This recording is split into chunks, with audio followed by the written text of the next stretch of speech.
When it comes to gradients, color choice is super important. So you want to pick two colors that are closer on the color spectrum versus colors that are further apart.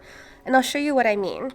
If you start with a pretty mint shade like this one, and say you want to blend it with a cobalt blue shade like this one, it's going to be pretty hard to blend them seamlessly.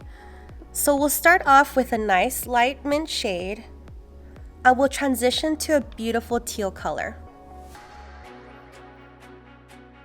After you applied your base and cured for 30 seconds, you're going to apply the lighter shade to half of the nail, and you're going to leave it uncured.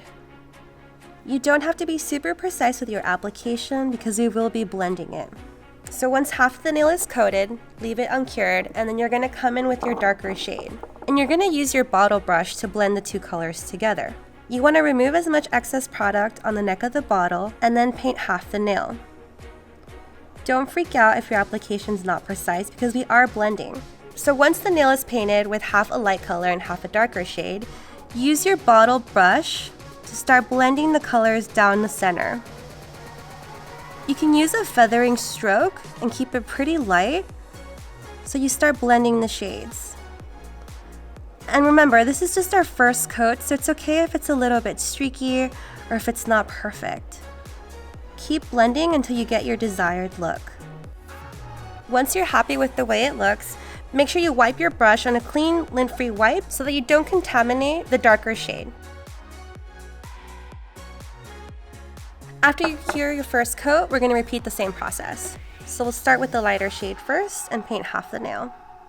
And as you can see, I'm lightly going over the darker color, and that's okay because that's going to emphasize the blend. So after you applied the second coat of the lighter shade, you're going to start again with the darker shade on the other side and lightly blend it.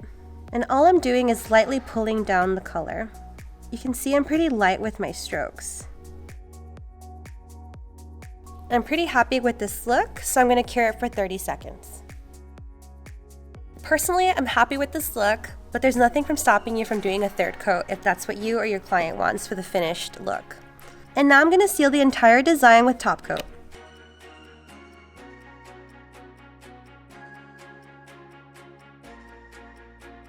After you cure for 30 seconds, take a lint-free wipe and alcohol to remove the inhibition layer.